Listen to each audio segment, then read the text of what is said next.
Orient comes out. Oh, what a shot, what a goal! Leyton Orient has grabbed a third.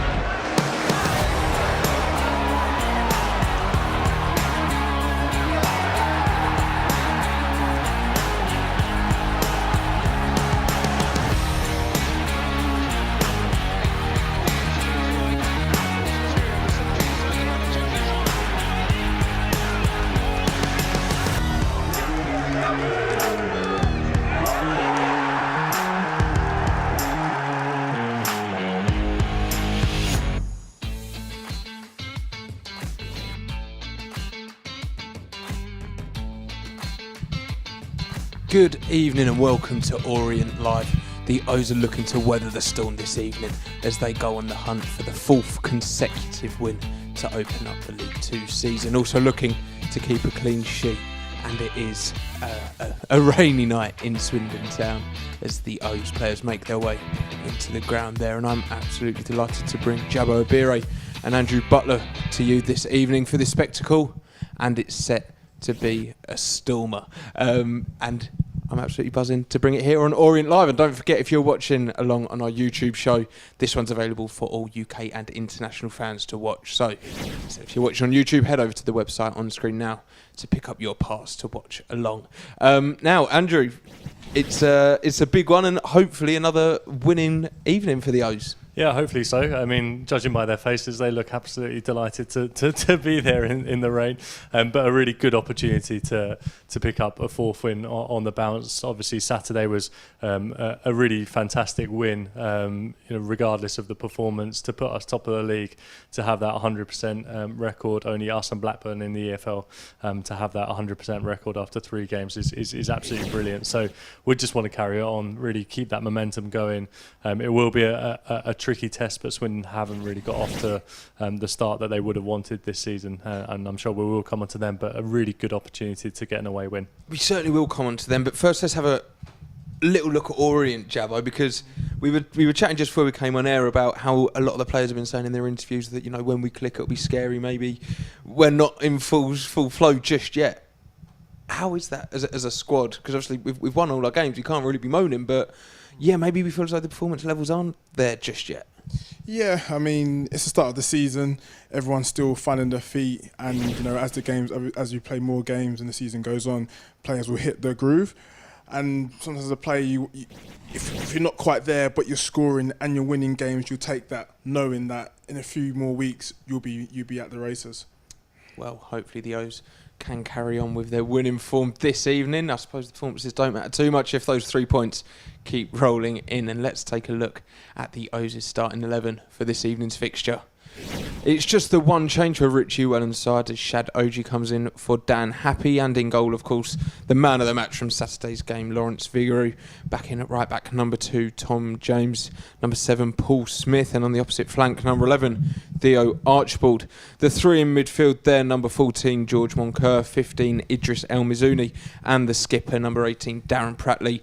Partnering Shad Oji at the back, is number 19, Omar Beckles, and Saturday's goal scoring hero, number 23, Charlie Kelman, will be looking to get back in and amongst the goals this evening. And in at left back, number 32, Rob Hunt. And on the bench for the O's, Sam Sargent, Dan Happy, Adam Thompson, Harry Smith, Ruel Sotiriou, Jordan Brown, and Jaden Sweeney. So I know they say to not change a winning side, Andrew, but Richie has tonight. Dan Happy is on the bench, so he has just come back from a long injury. Do you think that might have played a part in Richie's thinking? I think it might be a mixture of a couple of things. I think the injury certainly might play a part. This is the first time that we're going to be having to play 3 games in 7 days this season. Obviously, the way that this league has been structured as well means that we will have fewer Tuesday night games, hopefully, suspensions and postponed games notwithstanding. But okay, it might be the fact of coming back from an injury, but let's also be clear, Dan didn't really have a great game on Saturday as well. His partnership with Beckles looked a little bit shaky. Of course, there was certainly factors at play on Saturday here at Brisbane Road that meant that not everyone really was at the races. So you could perhaps think that it might have been a bit unfair that he's found himself on the bench this evening. But I'm not overwhelmingly surprised. There is that element of, though, should you change the winning team? Certainly should you change the winning team that has kept 3 clean sheets. I was going to say, because what do you think, Joe? Because Happy and Beckles have been that partnership that has opened the season with 3 consecutive clean sheets. Admittedly, on Saturday, maybe they had to thank Lawrence Vigouroux for that, for his heroics. But are you surprised that the defence has been changed after such a strong defensive start? Me personally, yeah, I'm a little surprised. I mean, it's a perfect start. So many clean sheets. You know, although Saturday the weather could play a huge factor in concentration levels and and perspiration and stuff. So I'm a little bit surprised. They're getting into the groove. They're blossoming hopefully as the games go on. And I'm surprised that they've changed it. You know, keep that many clean sheets at the start is pretty impressive. Although Saturday, admittedly, it weren't their perfect game, but they talk, they get on well. I'm a little bit surprised. If we look at it from a tactical point of view, obviously they're very different players, Shad Oji and Dan Happy. Shad's quick, he'll dribble the ball out, he'll take on players, the most foul player in League 2 last season, of course. Do you think there might be a tactical element to this that Richie's looking at, maybe looking at Swindon's attack? Yeah, absolutely. I mean, we can't discount the fact that we are just changing systems and slightly changing tack according to who we think Swindon are going to be and playing. And considering Swindon have had a shaky start to the season themselves, it looks like they'll be playing a similar front 3 or front 2 to Saturday as well. So Richie might have just thought, well, you know what, I prefer Shad up against this set of players that we'll be playing against tonight. So that could be the case. It could also just be the case that he wants to give Shad a little bit of a look as well. It's still early season. Yes, we've been winning games. Yes, we've been keeping clean sheets. Maybe it's just a good opportunity, considering we are playing a game 3 days after Saturday, that they might just want to change up one thing. And a quick word on Omar Beckles, of course. He was the goal scorer in the fixture here in the second half of last season, getting on the score sheet twice from centre-back to win that game 2-1. And, he'll be hoping to replicate that today. He'll have some happy memories of this place. Of course, some grounds you just seem to score at, and hopefully today he can repeat the feats of last season and be buzzing. So he's a threat in the box, and hopefully he can get on the score sheet today. And he's had a strong start to the season. Of course, we've spoken about the clean sheets and how important is he. He doesn't wear the armband, but he's such a leader at the back. And how impressed have you been with his performances at the start of this season? I've been ever present, ever happy with him. I've played against him in previous seasons before, and I've always thought he's a strong, solid individual, and he's part of a real spine of this team. And to see him leading out there, and I think people look up to him, even though he's not the captain, but in the way he performs, the way he stands, his stature, the way he organises, he just seems like a right leader, and he's doing well at the moment. And if we turn our attention to the midfield as well, then Andrew Idris El Mazouni making his second start for the O's. He's only been here for about 4 or 5 days. He's already made 2 starts, and he impressed on Saturday as well, and that's a consistent midfield three we're seeing now as well. What are you expecting from them tonight? Yeah, hopefully more of the same. Saturday was a real attritional game. It was a really, really tough game to play in.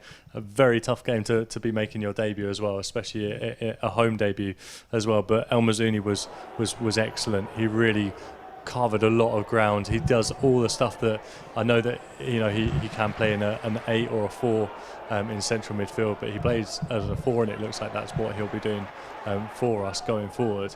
But he kind of got everywhere, makes the tackles, gets back in position, wins tackles, starts attacks as well.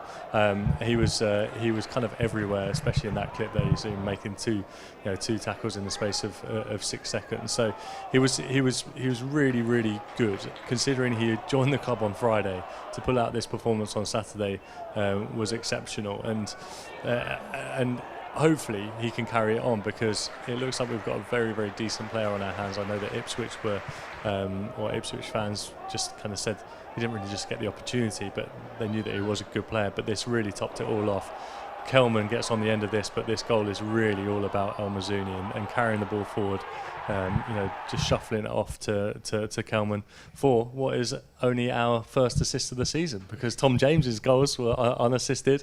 George Moncur was a penalty, so he has the enviable record of having the only assists so far this season. Well, he might get a few more this evening, but if we look at that midfield, we spoke on Saturday about how important it was to have a consistent back four and to have that solidity. We're now looking at an unchanged midfield three. And how do you think that is in a case of learning each other's games, playing with each other? George Monker's played every game this season, as has Darren Pratley. And how do you think they're going to start to click and learn each other's games and really become a bit more fluid? Yeah, I mean, I think it's important to have a good squad, obviously, and be able to trust your squad and make those changes. But at the same time, it's good to get a team finding the rhythm together, getting that play, finding the patterns, and you can see now they're beginning to slowly start clicking. And if they start continuing with the same midfielders and then it's like the same with the back four, they can find their rhythm and start playing the way Richie Rowlands really wants to play. And Richie was so vocal, but before signing Idris, about how he wanted this number 4, and you must feel he was happy with what he saw on Saturday from them as well, and maybe we found something that does work. Well, absolutely, and we spoke about this on Saturday as well. Of course, that when Craig Clay comes back in, there is certainly going to be a battle and competition for these places. But I say it quite often, and you do hear this quite often in football. These are great problems to have, because if you've got squad depth of players who you know are just going to be adept and able to come into the system that they've become accustomed to playing, but also are established figures at the club, then these are just good problems to have. So I don't think that, you know, if Clay came in and El Mazouni has dropped to the bench, then anyone would feel too aggrieved by that. But also at the same point, we'd look at our bench and go, this is absolutely fantastic. I think something over the summer, which was abundantly clear in the women's Euros, in fact, was the way that substitutes get used, and the way that substitutes are now playing more and more of a part, especially with, you know, the introduction of 5 substitutes this season into the league. We're going to see more. You know, we're going to see more of substitutes, more from them. They're going to be used more tactically, and hopefully to better use, rather than just, all right, you're coming on for 10 minutes because a player looks tired. Hopefully, we'll be able to see, you know, more tactical use of them. Well, there is the new man, Idris El Mazouni. And Jabbo, if we turn our attention to the attacking players now, we've said that man Idris is the only one to have carved out an assist in open play. How desperate do you think Richie will be to maybe see his attackers start clicking a little bit more? If you look at Charlie Kelman getting off the score sheet on Saturday with that goal, that was great. But now will we really want to start seeing Theo chipping in, Paul chipping in, if Ruel or Smith coming off the bench? He's gonna want to see his strikers scoring a bit more. Yeah, of course. I mean, in the back of all their minds, and Charlie's probably buzzing now that he's got his goal, but at the start of the season you want to get off the mark as quickly as possible, and when you see your fellow strikers getting their goals or start to get their goals, you want a piece of action. So they're going to be chomping at the bit to get on the pitch and play, and you know they're going to be fighting for places, so they know now that they have to be on it. I'm seeing some of the forwards there, Andrew, warming up. They're looking sharp. And we know what they're capable of from last season. We know what they can do, and when they do click, especially under Richie, the goals they can score and the calibre of the goals they can score. How quickly do you expect that they might refine their rhythm in this new season? Well, it's interesting, isn't it? Because I don't think, you know, so far this season that we've been especially bad going forward. We just haven't got, you know, the goals to show for it. So all of our performances in terms of going up front, they obviously haven't resulted in goals, but we haven't looked at gone and had to think, do you know what, we need to make some substitutions here. The good thing about keeping such a consistent, front line, the fact that Theo's played here last season, Paul came here last season, Harry's played there, Ruel also, Jab. I mean, Ollie, how can you ask me this when Jabbo sat next to me? But having connections up front is the most important thing. Those things do take time, but we've got that consistency from last season as well. Before we move on then, Jab, obviously Andrew's got a great point there. I forgot we had an Orient striker amongst the ranks, but how do you build those connections? Obviously we know they built them up last year. Kelman's come in, it's been a slight change and we've had pre-season. How do you make sure that those on-pitch connections are kind of sustained at a high level? Well, I just feel that, once obviously it takes time to settle in, you get new personnel, different players come into the system, but once you start it's about eye contact sometimes, like sometimes you're on the pitch and I will sometimes look at my winger or the midfielder saying, look at them, and I just know. And you might discuss things at the training ground, if I make this run or if I pull off 2 steps to the left, I'm going to spin round the back post. Just pick me out, just do it, don't look up, just do it. And you start talking about it, and even if you know he's going to be a starter and you're bang on it, then you can start discussing things furthermore down the line. But it is about the eye contact, it is about the movement and the communication between them all. But it's something that's definitely discussed off the pitch, and and you will get better on the pitch together. Well, hopefully there will be some more goals for the Orient forwards. Well, any of the Orient players this evening. And another man who I'm sure is keen for some more Orient goals this evening is Richie Wellens. Let's hear his thoughts ahead of tonight's game. Well, Gaffer, it's a perfect start in the league, but I imagine you and the staff have still got some things you want to improve upon. Well, I think like most teams at this stage of the season, you don't feel you've reached your maximum, definitely in terms of fitness levels and your sharpness. But it's nice that we're still getting to where we want to get, but obviously the points return has been really good. So there's so many positives, but I think the biggest positive is if we can get so much better. Big week ahead, 2 away trips. First of all, a return to Swindon, and back end of last season was a good day for us, and we'll be hoping for more of the same. Yeah, we played against them last year, really good team, really open and expansive, really good football players. The game changed away at their place because of Hector getting sent off, which forced us into something that it's not natural to us to sit and defend and go with a low block, but the players executed it perfectly on that day. So if we turn up and we keep the same discipline, the same shape, but obviously 11v11, we can be more of a threat going forward this time. So obviously a quick turnaround from Saturday. Will you be tempted to make any changes? We'll just have to wait and see. We've obviously trained today. There's a few tired bodies. I think more than anything, just the heat. So again, we'll wake up in the morning, we'll assess it. I've got a team in mind, but I think more than anything, we make sure that everybody's 100% and ready to go. What's pleased you the most so far from your team? The attitude, the mental capacity to show resilience. I think sometimes when you play badly, and you watch the video back, you're never as bad as what you thought. And I think sometimes when you think you've played really, really well, you're never as good as what you thought. I think we was actually in control of a lot of periods on Saturday against Mansfield, and their 4 best chances came from us giving the ball away in silly areas. So at least it's something that is very, very easy to negate. It's not like Mansfield's chances have come and they've cut us open and we've been torn apart. That's definitely not the case. So good result against a really good team, but it's only the start of a week. These 3 game weeks are so important. If you can get a good point return, then long term will stand you in good stead.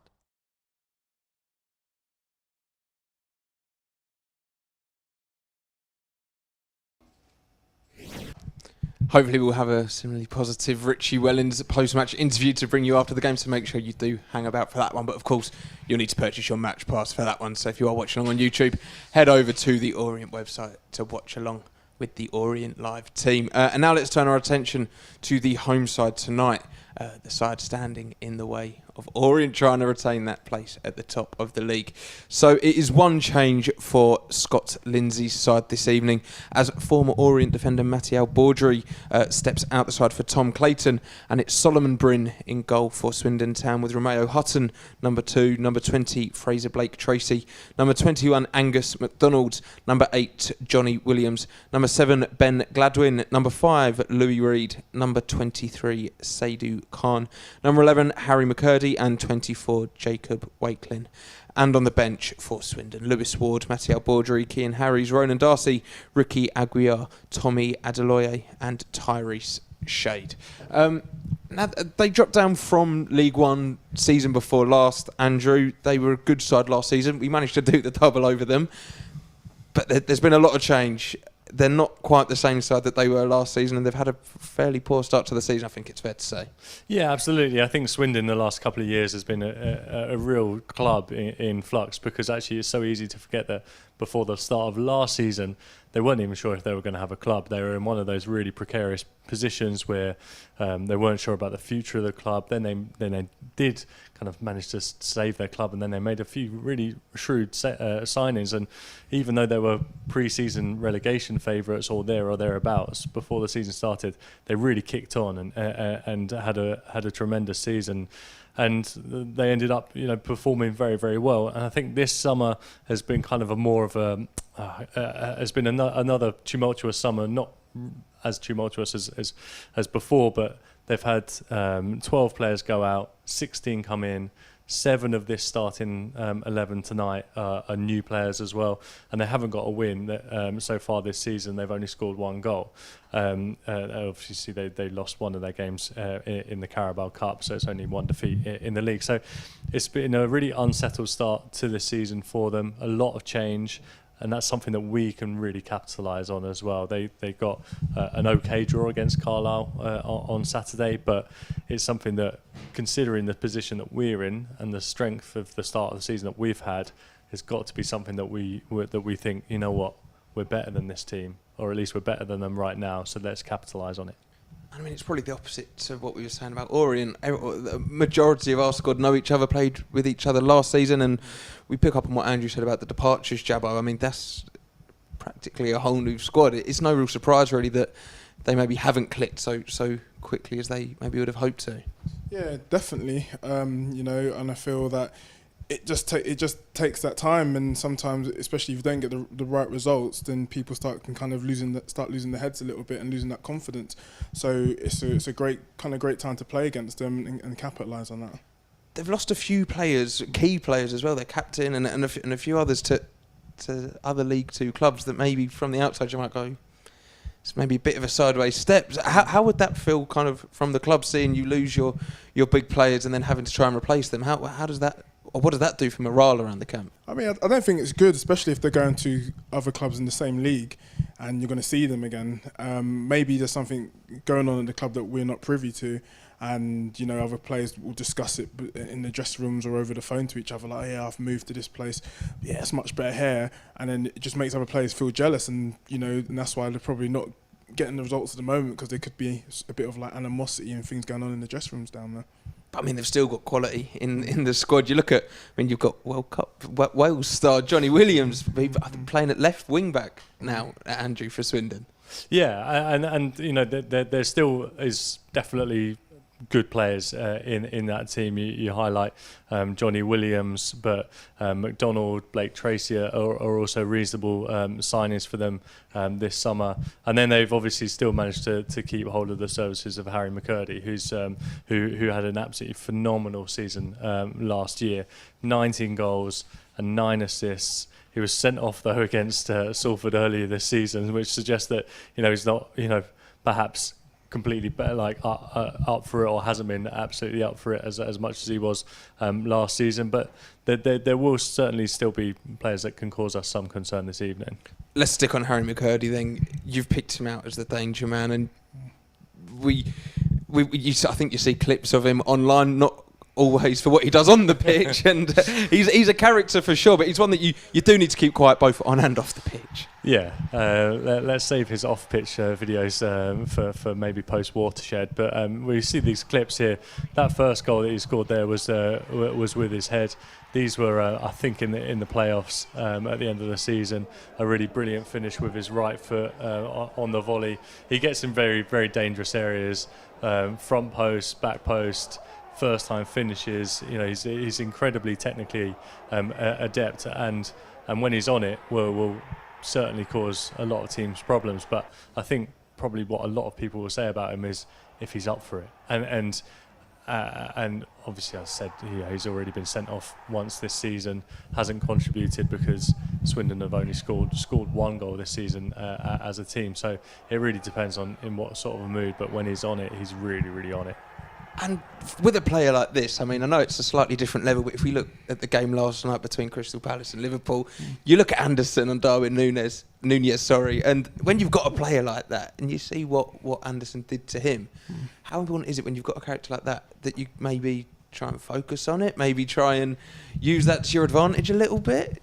You definitely can. I mean, it's the dark arts of the game, and if the defenders are shrewd enough, they might play on that a little bit when the moment's right. But at the same time, you just want to focus on your job, because sometimes you can get distracted in that nonsense. But I mean, if something happens, he does gets a yellow card at early doors, then you might just whisper a couple of things in his ear as the game goes on. It's just football.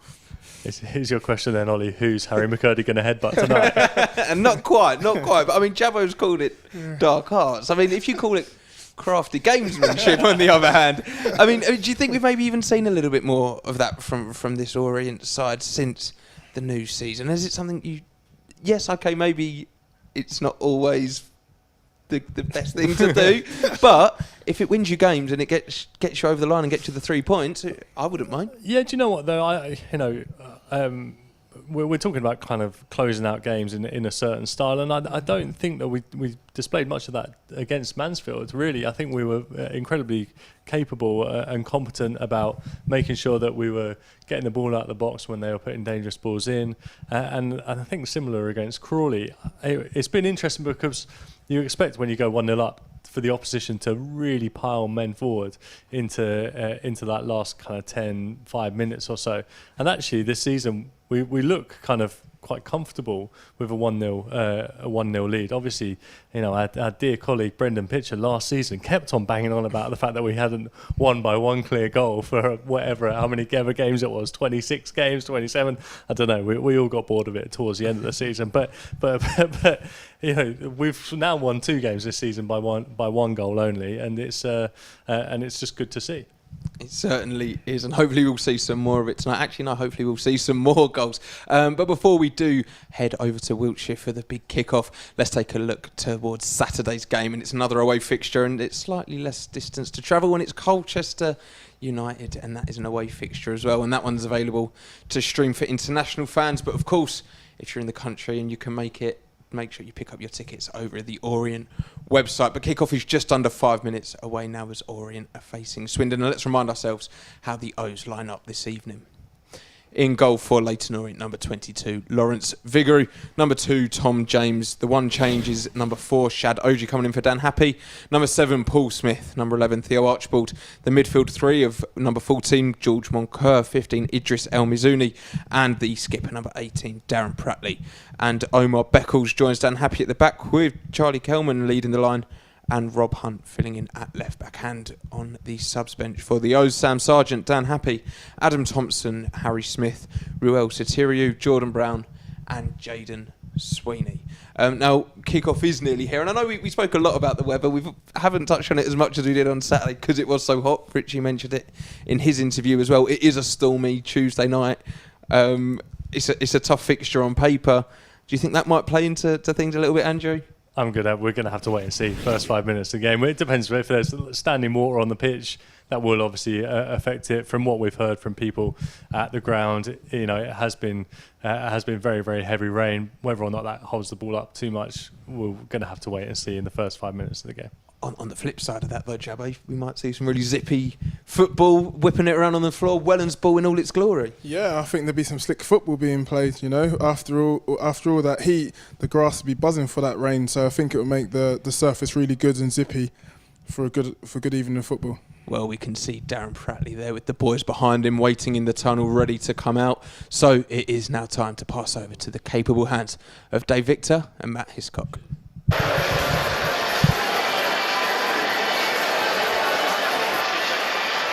And good evening, welcome to the county ground, and for the first time this season, Matt, we can say it's raining and nobody's complaining. No, not at all. Good conditions. It has been a wet, soggy afternoon, but the pitch, as you would expect at this stage of the season, is in absolutely fantastic nick. No big puddles in any particular area. Watch the warm-up, both teams, both sets of players more than comfortable in zipping the ball around and being interesting encounter tonight. Looking forward to this. Going to be a